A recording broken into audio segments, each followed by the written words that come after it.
One driver in the NASCAR Cup Series is losing so much on Sundays that his own friends have given him a nickname you'd never expect in a garage full of grown men racing 200 miles an hour. They're calling him a sugar daddy. And the man behind the joke is one of the biggest owners in the sport. Zilisch, Trackhouse Racing's rookie, is sitting near the bottom of the Cup Series standings, 34th place, one spot ahead of the back marker of the field after 22 races. One top 10 finish all year, 8 DNFs, a season defined by crashes, mechanical failures, and results that never seem to add up. But it's what's happening off the track that's now going viral. Zilisch is part of a private wager with 4 other young drivers: Todd Gilliland, Zane Smith, Riley Herbst, and Noah Gragson. Whoever finishes last each weekend foots the bill for a group dinner, including the tab for every other driver's wife or girlfriend. Zilisch doesn't have one, which means statistically he's been paying for everybody. 23XI Racing co-owner Denny Hamlin caught wind of it and couldn't help himself, publicly branding Zilisch the group's financial backer in a post that took off across NASCAR social media. This isn't just a throwaway joke. It's a symptom of something real. Zilisch entered this season as one of the most high prospects in years, a driver expected to push for playoff contention as a rookie. Instead, he's been fighting equipment issues and racing incidents nearly every week, and the standings reflected brutally. In a garage where results define your career trajectory, your sponsors, your ride for next year, your leverage in contract talks, finishing near the bottom of the field for months isn't just embarrassing. It's dangerous for a young driver's long-term standing in the sport, and yet this group of rookies and rising stars has turned the losing streak into a bonding ritual instead of a source of tension. That says something about how this next generation of NASCAR talent operates. Rivals on Sunday, running a friendly financial gauntlet by midweek. Here's the layer most fans are missing.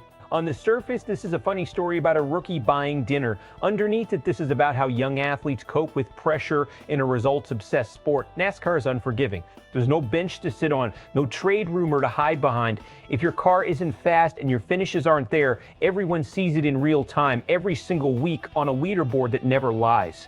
What Zilisch and his circle have built is a pressure valve.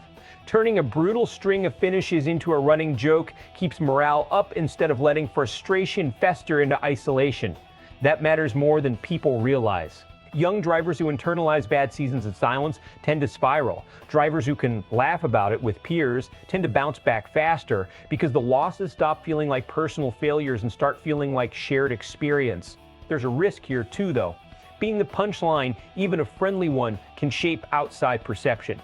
Sponsors and team executives pay attention to public narrative. If Sugar Daddy of the loser circle becomes the headline instead of developing rookie building toward a breakout, that's a branding problem Trackhouse will need to manage carefully going into next season. The other angle worth watching, this friend group, Gilliland, Smith, Herbst, Gragson, Zilisch, represents a meaningful chunk of NASCAR's next generation of Cup Series talent. The camaraderie on display here could easily translate into how these drivers race each other for the next decade. Respect built off the track has a way of showing up on it, especially in 3-wide battles for position when trust matters.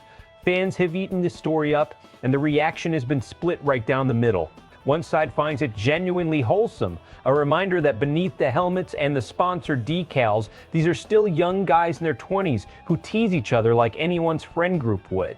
The other side sees it as a red flag dressed up as a joke. A rookie with a season this rough should be laser focused on fixing his car, not funding everyone else's dinner tab. Even Denny Hamlin's reaction, lighthearted as it was, adds fuel to the idea that Zilisch's struggles have become the sports running punchline. Either way, the story has done what it's designed to do. It's kept Zilisch's name in the conversation, for better or worse. Best case, Zilisch turns the corner. Trackhouse solves the mechanical issues, his rookie mistakes fade with more seat time, and by next season this whole story becomes a fun footnote in the origin chapter of a legitimate Cup Series contender. The Sugar Daddy jokes turn into stories he tells from victory lane. Worst case, the finishes don't improve, the tab keeps growing, and the narrative hardens. Instead of being remembered as a talented rookie who struggled through a rough debut, he risks becoming defined by the joke instead of the results. In a sport where perception drives sponsorship dollars, that's the outcome Trackhouse needs to avoid. So here's the real question. Is this loser's dinner tradition actually good for a rookie's mental game, or is it just delaying a much tougher conversation about performance? Drop your take in the comments. Would you rather lose every week and stay close with your friends, or lose the friendly bet and finally figure out how to win? If you want more no-filter breakdowns like this one, make sure you're subscribed to SportsWire USA, because this NASCAR season still has a lot more chaos coming.